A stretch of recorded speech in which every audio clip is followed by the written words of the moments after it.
بسم اللہ الرحمن الرحیم اللہم صل علی محمد وعلی آل محمد کما صلیت علی ابراہیم وعلی آل ابراہیم انک حمید مجید اللہم بارک علی محمد وعلی آل محمد کما بارکت علی ابراہیم وعلی آل ابراہیم انک حمید مجید۔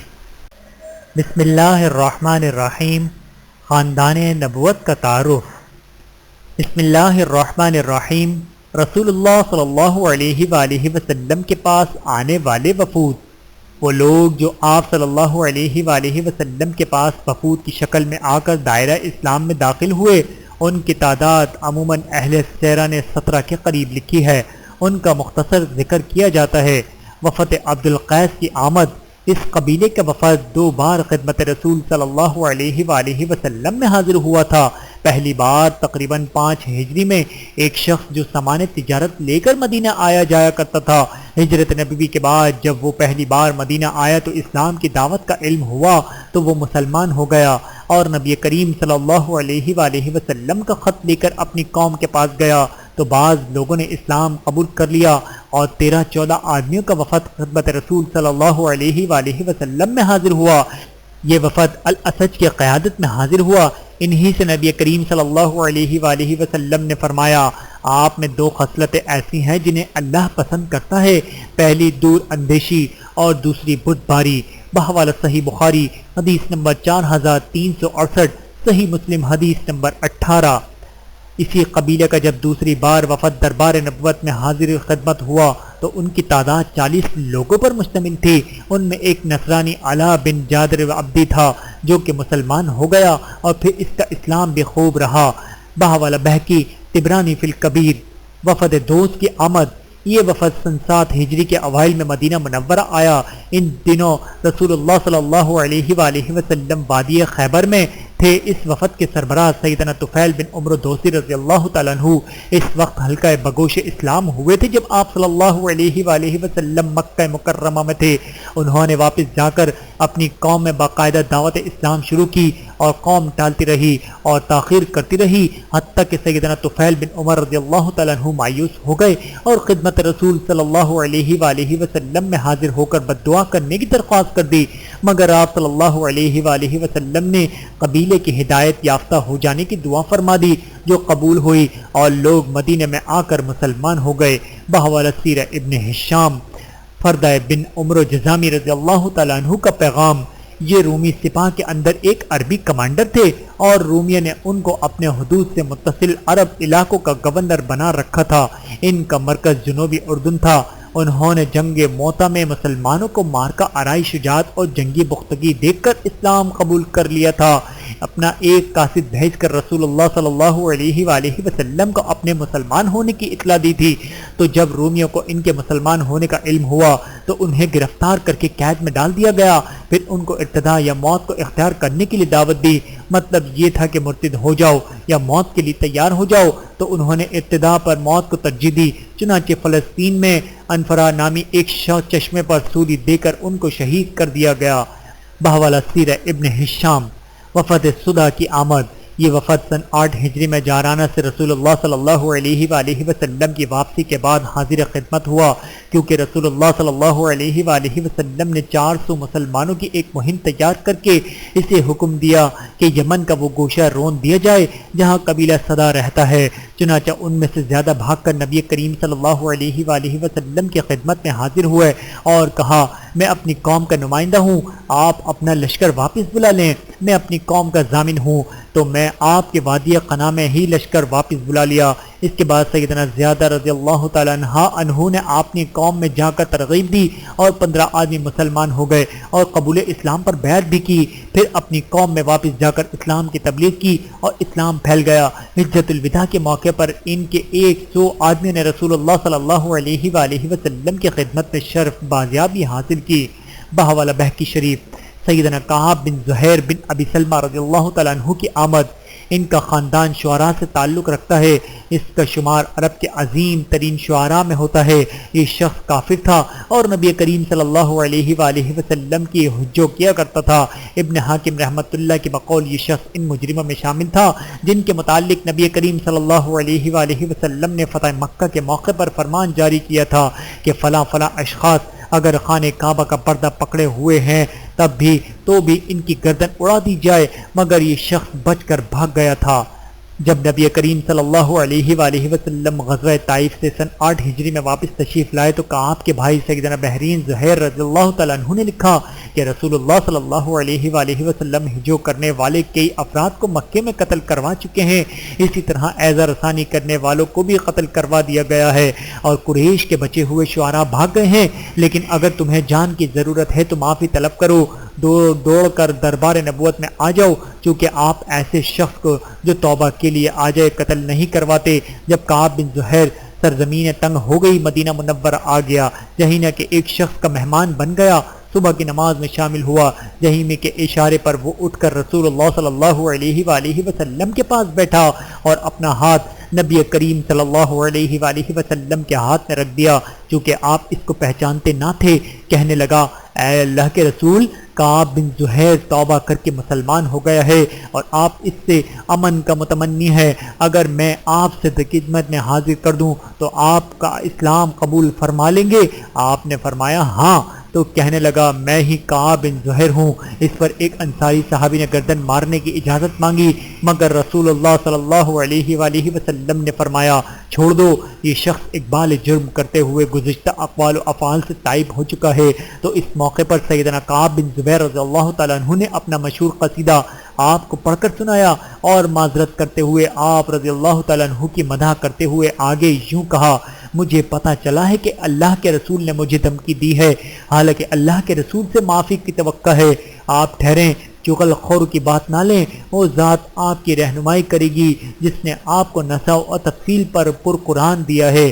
قصیدے میں سیدنا کعب بن زبیر رضی اللہ تعالیٰ عنہ نے مہاجرین قریش کی تعریف کی، مگر ان کی مدح کے دوران انصار پر طنز بھی کی، لیکن جب وہ مسلمان ہو گیا تو اس کے اسلام میں عمدگی آ گئی، تو اس نے ایک قصیدہ انصار کی مدح میں کہا اور ان کی شان میں جو غلطی ہو گئی تھی اس کی تلافی کر دی۔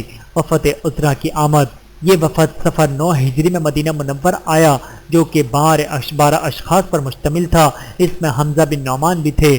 جب ان لوگوں سے پوچھا گیا کہ آپ کون ہیں تو جواب میں نمائندے نے کہا، ہم بنو عذرا ہیں، قصہ کے اخیانی بھائی ہیں، ہم نے ہی قصی کی تائید کرتے ہوئے بنو بکر کو مکے سے نکالا تھا، ادھر ہماری قرابت داریاں اور رشتے ہیں۔ یہ سن کر آپ نے ان لوگوں کو خوش آمدید کہا اور ملک شام فتح کیے جانے کی بشارت سنائی۔ آپ صلی اللہ علیہ وآلہ وسلم نے ان کو ایسے ذبیحوں سے روکا جنہیں یہ لوگ حالت شرک پہ ذبح کرتے تھے، اور کہانت کا عمل کرنے والی عورتوں سے سوال کرنے سے منع فرمایا۔ اس وفد نے اسلام قبول کیا اور چند روز رہ کر واپس چلے گئے۔ بحوالہ طبقات ابن سعد۔ وفد بکی کی آمد۔ یہ ربیع الاول 9 ہجری میں مدینہ منورہ آیا، اسلام قبول کیا اور 3 روز تک مدینہ منورہ رہے۔ وفد کے رئیس نے اس دوران مہمان نوازی کے عمل پر اجر پانے کے متعلق دریافت کیا تو آپ صلی اللہ علیہ وآلہ وسلم نے فرمایا، کسی مالدار یا فقیر کے ساتھ جو بھی اچھا سلوک کرے گا وہ سب کا شمار ہوگا۔ ضیافت 3 دن تک ہوتی ہے۔ پھر گمشدہ بکری اور اونٹ کے متعلق سوال کیا گیا تو جواب میں آپ نے فرمایا، وہ بھیڑ بکری تیری ہے یا تیرے بھائی کی یا پھر بھیڑیے کی ہوگی، جبکہ اونٹ کو اپنی حالت پر رہنے دو یہاں تک کہ اس کا مالک اسے پالے۔ بحوالہ زاد المیاد۔ وفد ثقیف کی آمد۔ یہ وفد رمضان 9 ہجری میں تبوک سے رسول اللہ صلی اللہ علیہ وآلہ وسلم کی واپسی پر حاضر ہوا۔ اس قبیلے میں دعوت اسلام اس طرح پھیلی کہ جب 8 ہجری میں غزوہ طائف سے واپس ہوئے تو آپ کے مدینہ منورہ پہنچنے سے قبل ہی اس قبیلے کے سردار سیدنا عروہ بن مسعود سختی رضی اللہ تعالیٰ عنہ نے آپ صلی اللہ علیہ وآلہ وسلم کی خدمت میں حاضر ہو کر اسلام قبول کر لیا اور واپس جا کر دعوت اسلام پیش کی۔ چونکہ اس شخص کا قوم میں انتہائی احترام تھا، قبیلے کا سردار ہونے کی وجہ سے بھی لوگ بات مانتے تھے اور اپنی لڑکیوں اور عورتوں سے بھی زیادہ محترم اور قابل احترام سمجھتے تھے، مگر جب انہوں نے اسلام کی دعوت دی تو توقع کے بالکل خلاف لوگوں نے ہر طرف تیروں کی بوچھاڑ کر دی اور اسے شہید کر دیا۔ چند ماہ تک اس قتل کے بعد لوگ اسی حالت کفر پر رہے، چونکہ باقی تمام علاقے اسلام قبول کر چکے تھے۔ چنانچہ باہمی میں مشاورت کے بعد 6 آدمیوں پر مشتمل وفد تیار کیا گیا، جس میں سیدنا عثمان بن ابی العاص ثقفی رضی اللہ تعالیٰ عنہ بھی تھے، جو سب سے کم عمر تھے۔ جب یہ وفد خدمت نبی صلی اللہ علیہ وآلہ وسلم میں حاضر ہوا تو آپ نے مسجد کے ایک گوشے میں ایک قبا لگایا ہوا تھا، یہ قرآن سن سکیں اور صحابہ کرام رضی اللہ تعالیٰ عنہم کو نماز پڑھتے ہوئے بھی دیکھ سکیں۔ آخر کار وفد کے سردار نے سوال کیا، آپ اپنے ثقیف کے درمیان معاہدہ صلح لکھ دیں جس میں زناکاری، شراب نوشی اور سود خوری کی اجازت ہو، اور ان کے معبودوں کو برقرار رکھا جائے اور نماز سے معاف رکھا جائے، اور ان کے بت ان کے ہاتھوں سے نہ توڑوائے جائیں۔ مگر رسول اللہ صلی اللہ علیہ وآلہ وسلم نے ان میں سے کوئی بات بھی منظور نہ فرمائی۔ آخر کار انہوں نے اپنے آپ کو رسول اللہ صلی اللہ علیہ وآلہ وسلم کے حوالے کرتے ہوئے اسلام قبول کر لیا۔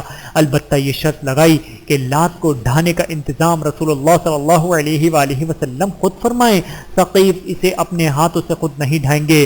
آپ نے یہ شرط قبول فرمائی، انہیں ایک نوشتہ لکھ دیا اور سیدنا عثمان بن ابی العاص ثقفی رضی اللہ تعالیٰ عنہ کو ان کا امیر بنا دیا، کیونکہ وہی اسلام کو سمجھنے اور قرآن اور دین کی تعلیم حاصل کرنے میں سب سے زیادہ پیش اور حریص تھے، کیونکہ اس دورانی میں وفد کی عدم موجودگی میں یہ خدمت رسول صلی اللہ علیہ وآلہ وسلم میں حاضر ہو کر قرآن پڑھتے اور دین کی باتیں دریافت کرتے، اور جب آپ آرام فرما رہے ہوتے تو اسی مقصد کے لیے سیدنا ابو بکر صدیق رضی اللہ تعالیٰ عنہ کے پاس چلے جاتے، اسی لیے ان کی یہ قیادت و سیادت بڑی بابرکت ثابت ہوئی۔ رسول اللہ صلی اللہ علیہ وآلہ وسلم کے وفات کے بعد خلافت صدیقہ میں ارتداد کی لہر چلی تو ثقیف نے بھی مرتد ہونے کا ارادہ کیا تھا، تو سیدنا عثمان بن ابی العاص رضی اللہ تعالیٰ عنہ نے فرمایا کہ لوگو، تم سب سے آخر میں اسلام لائے ہو اور سب سے پہلے مرتد بن جاؤ گے۔ ان کی یہ بات سن کر لوگ ارتداد سے رک گئے اور اسلام پر ثابت قدم رہے۔ ادھر رسول اللہ صلی اللہ علیہ وآلہ وسلم نے لات بت کو ڈھانے کے لیے سیدنا خالد بن ولید رضی اللہ تعالیٰ عنہ کی سرگردی میں چند صحابہ کرام رضی اللہ تعالیٰ عنہم کو بھیجا، جن میں سیدنا مغیرہ بن شعبہ رضی اللہ تعالیٰ عنہ بھی تھے۔ بت توڑ کر زمین کے برابر کر دیا گیا، حتیٰ کہ اس کی بنیاد بھی کھود ڈالی اور اس کا لباس اور زیور نکال لیا گیا۔ یہ منظر دیکھ کر ثقیف و دم بخودہ رہ گئے۔ آخر میں سیدنا خالد بن ولید رضی اللہ تعالیٰ عنہ بت کے زیور اور لباس لے کر اپنے ساتھیوں کے ہمراہ واپس آ گئے۔ رسول اللہ صلی اللہ علیہ وآلہ وسلم نے سب کچھ اسی دن تقسیم فرما دیا۔ نبی کریم صلی اللہ علیہ وآلہ وسلم نے اللہ کی نصرت اور دین کے اعزاز و شرف پر اللہ کی حمد و ثنا فرمائی۔ بحوالہ ذات المیعاد وفد ہمدان، یہ وفد بھی 9 ہجری میں تبوک سے رسول اللہ صلی اللہ علیہ وآلہ وسلم کی واپسی کے بعد حاضر خدمت ہوا۔ آپ نے ان کے لیے ایک تحریر میں جو کچھ انہوں نے مانگا تھا عطا فرمایا، اور سیدنا مالک بن نمط رضی اللہ تعالیٰ عنہ کو ان کا امیر مقرر فرمایا۔ دعوت اسلام کے لیے سیدنا خالد بن ولید رضی اللہ تعالیٰ عنہ کو بھی بھیجا۔ وہ 6 ماہ تک دعوت اسلام دیتے رہے، لوگوں نے اسلام قبول نہ کیا۔ پھر آپ نے سیدنا علی بن ابی طالب رضی اللہ تعالیٰ عنہ کو بھیجا اور حکماً سیدنا خالد بن ولید رضی اللہ تعالیٰ عنہ کو واپس بلا لیا۔ جب سیدنا علی رضی اللہ تعالیٰ عنہ نے قبیلہ ہمدان کے پاس جا کر نبی کریم صلی اللہ علیہ وآلہ وسلم کا خط سنایا اور اسلام کی دعوت دی تو سب کے سب مسلمان ہو گئے۔ انہوں نے ان کے اسلام قبول کر لینے کی بشارت نبی کریم صلی اللہ علیہ وآلہ وسلم کو بھجوائی، تو جب آپ صلی اللہ علیہ وآلہ وسلم نے خط پڑھا تو سجدے میں گر پڑے، پھر سر مبارک اٹھایا اور فرمایا، ہمدان پر سلام، ہمدان پر سلام۔ بحوالہ سیرہ ابن حشام وفد بنی فزارہ کی آمد۔ یہ وفد بھی 9 ہجری میں غزوہ تبوک سے نبی کریم صلی اللہ علیہ وآلہ وسلم کی واپسی کے بعد آیا۔ یہ 10 اشخاص پر مشتمل تھا، مگر یہ تمام لوگ اسلام قبول کر چکے تھے۔ ان لوگوں نے اپنے علاقے کے حیض سہالی کے بارے میں عرض کیا۔ آپ منبر پر تشریف لائے اور دونوں ہاتھ اٹھا کر بارش کے لیے دعا فرمائی، اے اللہ ہمیں نفع والی بارش دے، نقصان والی نہ ہو، رحمت والی ہو، زحمت و عذاب والی نہ ہو، ڈھانے، غرق کرنے اور مٹانے والی بارش نہ ہو، ہمیں بارش سے سیراب کر اور دشمنوں کے خلاف ہماری مدد فرما۔ بحوالہ زاد المیعاد وفد نجران کی آمد۔ مکہ مکرمہ سے یمن کی جانب 7 مرحلوں پر ایک بڑا علاقہ جو تہر بستیوں پر مشتمل تھا، تیز رفتار شاہ سوار ایک ہی دن میں پورا علاقہ طے کر سکتا تھا۔ بہرحال فتح الباری اس علاقے میں تقریباً 1 لاکھ کے قریب جنگجو قسم کے لوگ تھے جو تمام عیسائی مذہب پر تھے۔ یہ وفد 9 ہجری میں آیا۔ یہ 60 افراد پر مشتمل تھا، جن میں 24 آدمی تو اشراف میں سے تھے۔ ان میں سے 3 کو اہل نجران کی سربراہی اور سرکردگی حاصل تھی۔ عبد المسیح کے ذمہ امارت و حکومت تھی۔ دوسرے کا نام احمد یا شرجیل جو ثقافتی اور سیاسی امور کا نگراں تھا۔ الارڈ پادری دینی سربراہ اور روحانی پیشوا تھا۔ اس کا نام حارثہ بن علقمہ تھا۔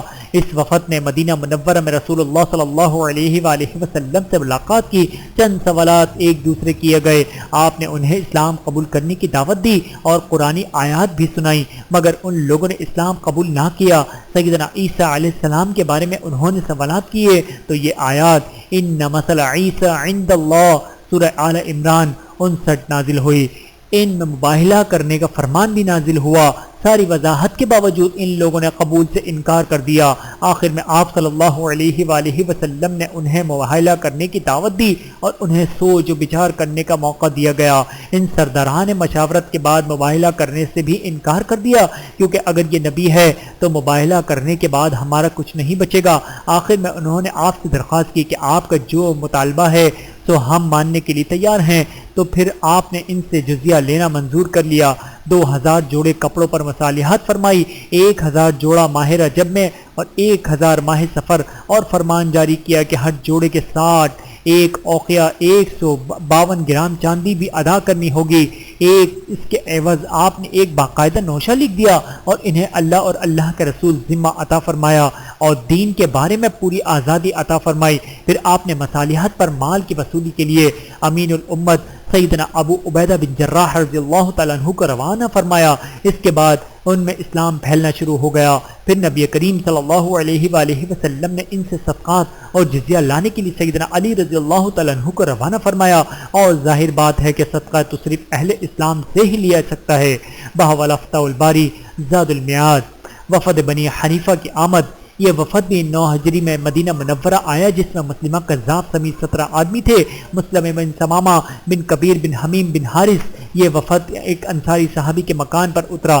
پھر یہ وفد مسلمہ کذاب کے علاوہ خدمت رسول صلی اللہ علیہ وآلہ وسلم میں حاضر ہو کر حلقہ بگوش اسلام ہو گیا۔ مسلمہ اپنے تکبر اور حیرت عمارت کی وجہ سے آپ کی خدمت میں حاضر نہیں ہوا تھا۔ پہلے تو آپ نے قولاً فقلاً اچھے اور شریفانہ برتاؤ کے ذریعے دل جوئی کرنا چاہیے۔ بالآخر آپ سمجھ گئے کہ اس کے اندر تکبر اور شرمود موجود ہے، اور آپ اس سے قبل ایک خواب بھی دیکھ چکے تھے۔ میرے پاس روئے زمین کے خزانے لا کر رکھ دیے گئے ہیں، اور اس میں سے 2 سونے کے کنگن آپ کے ہاتھ میں آ پڑے ہیں۔ آپ کو یہ دونوں بڑے رنج و الم دینے والے محسوس ہوئے۔ آپ کو وحی کے ذریعے بتایا گیا کہ ان پر پھونک ماہ رجب میں جب ایسا کیا تو دونوں اڑ گئے۔ آپ نے یہ تعبیر فرمائی کہ یہ دونوں میرے بعد کذاب و دجال ہوں گے۔ نبوت کا دعویٰ کرنے والا مسلمہ کذاب اور اسود عنسی ہے۔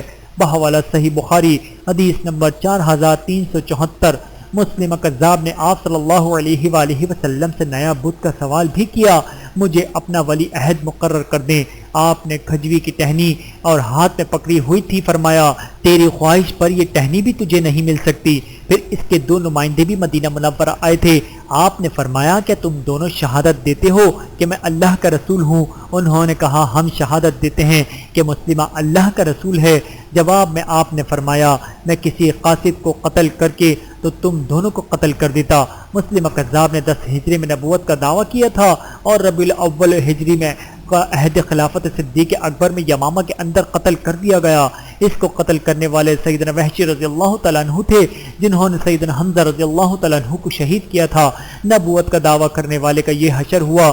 دوسرا اسود عنسی تھا، جس نے یمن میں فساد برپا کر رکھا تھا۔ اس کو نبی کریم صلی اللہ علیہ وآلہ وسلم کی وفات سے صرف 1 دن 1 رات پہلے سیدنا فیروز رضی اللہ تعالیٰ عنہ نے قتل کیا۔ پھر آپ کے پاس اس کے متعلق وحی آئی اور آپ نے صحابہ کرام رضی اللہ تعالیٰ عنہم کو اس واقعے کی اطلاع دی۔ اس کے بعد یمن سے باقاعدہ سیدنا ابو بکر صدیق رضی اللہ تعالیٰ عنہ کے پاس خبر آئی۔ بحوالہ فتح الباری۔ وفد بنی عامر بن صعبہ کی آمد۔ اس وفد میں دشمن خدا عامر بن طفیل، لبید کا اخیانی بھائی اربب بن قیس، خالد بن جعفر اور جبار بن اسلم شامل تھے۔ یہ سب لوگ اپنی قوم کے سربراہ اور شیطانی صفت انسان تھے۔ عامر بن طفیل وہی شخص ہے جس نے برموان پر 17 صحابہ کرام رضی اللہ تعالیٰ عنہم کو شہید کرایا تھا۔ ان لوگوں نے جب مدینہ آنے کا ارادہ کیا تو عامر اور عابد نے باہم سازش کی، نبی کریم صلی اللہ علیہ وآلہ وسلم کو دھوکہ دے کر اچانک قتل کر دیں گے۔ جب یہ وفد مدینہ منورہ پہنچا تو عامر نے نبی کریم صلی اللہ علیہ وآلہ وسلم سے گفتگو شروع کی اور رابد نے گھوم کر آپ کے پیچھے پہنچا اور تھوڑی سی تلوار درمیان سے نکالی، مگر اللہ نے اس کا ہاتھ روک لیا اور وہ تلوار بے نیام نہ کر سکا۔ اللہ نے نبی کریم صلی اللہ علیہ وآلہ وسلم کو محفوظ و معمون رکھا۔ نبی کریم صلی اللہ علیہ وآلہ وسلم نے ان دونوں پر بد دعا کی، جس کا نتیجہ یہ ہوا واپسی پر اللہ تعالیٰ نے اربد اور اس کے اونٹ پر بجلی گرا دی، جس سے وہ جل مرا۔ ادھر عامر ایک سلویہ عورت کے گھر اترا اور وہ طاعون کے مرض میں مر گیا۔ بحوالہ صحیح بخاری حدیث نمبر 4091۔ وفد تجیب کی آمد۔ یہ وفد اپنی قوم کے صدقات سے جو فقرہ سے فاضل بچ گئے تھے لے کر مدینہ منورہ آیا، اور وفد میں صرف 13 آدمی تھے جو قرآن و سنت سنتے اور سیکھتے تھے۔ چند باتیں انہوں نے آپ صلی اللہ علیہ وآلہ وسلم سے دریافت کی، آپ نے وہ باتیں انہیں لکھ دی۔ چند روز ٹھہرنے پر آپ نے انہیں تحائف سے نوازا اور انہوں نے ایک نوجوان کو بھی بھیجا جو پیچھے رہ گیا تھا۔ اس شخص نے دعا کی، درخواست کی اللہ تعالیٰ بخشش و رحمت سے نوازے اور میرے مالداری میرے دل میں رکھ دے۔ آپ نے دعا فرما دی، وہ شخص سب سے زیادہ قناعت پسند ہو گیا۔ ابتدا کے دور میں صرف یہ شخص ہی اسلام پر قائم رہا، بلکہ اپنی قوم کو واضح نصیحت کرتا رہا اور وہ بھی اسلام پر ثابت قدم رہی۔ اور اس اہل وفد نے حجۃ الوداع 10 ہجری میں نبی کریم صلی اللہ علیہ وآلہ وسلم سے ملاقات بھی کی۔ بحوالہ طبقات ابن سعد۔ وفد حوازن کا قبول اسلام۔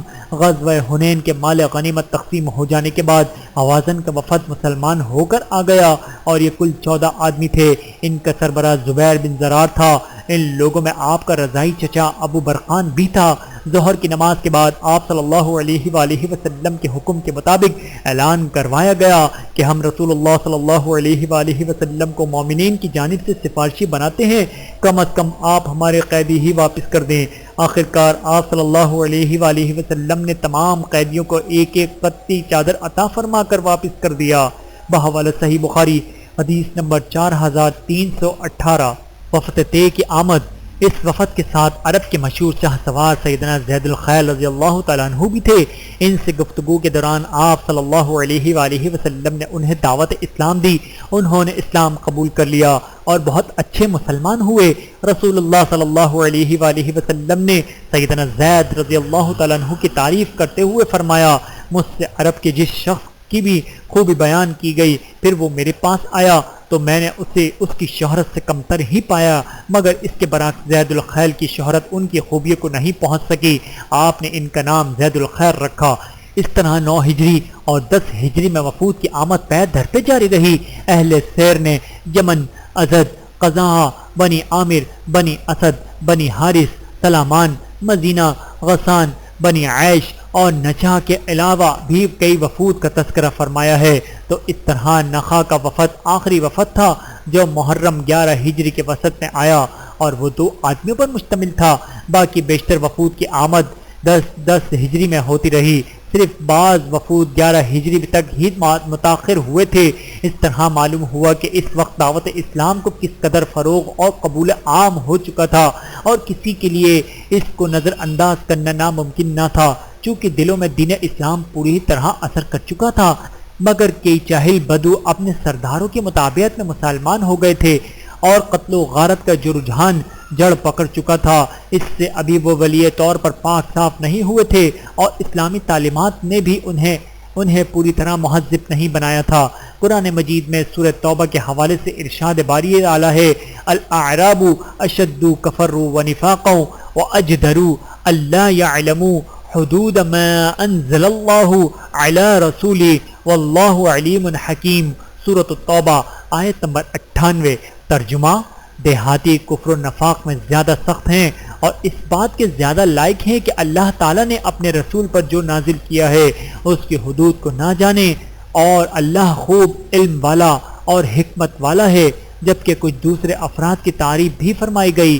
وَمِنَ الْأَعْرَابِ مَن يُؤْمِنُ بِاللَّهِ وَالْيَوْمِ الْآخِرِ سورۃ التوبہ آیت نمبر 99۔ جہاں تک مکہ، مدینہ، ثقیف، یمن، بحرین کے بہت سے شہری باشندوں کا تعلق ہے تو ان کے اندر اسلام پختہ ہو چکا تھا، اور انہی میں کبار صحابہ رضی اللہ تعالیٰ عنہم اور سعادت مسلمین بھی ہوئے تھے۔ بہوال زاد المیعاد۔ وآخر دعوانا ان الحمد للہ رب العالمین۔ ویڈیو دیکھنے کا بہت شکریہ۔ مزید ویڈیوز دیکھنے کے لیے ہمارے چینل کو سبسکرائب کریں۔ اگر ویڈیو پسند آئے تو لائک کریں۔ اچھی بات کو دوسروں تک پہنچانا صدقہ جاریہ ہے۔ جزاکم اللہ خیرا کثیرا۔ اپنا اور اپنے پیاروں کا بہت زیادہ خیال رکھیے گا اور مجھے دعاؤں میں یاد رکھیے گا۔ Take care. اللہ حافظ۔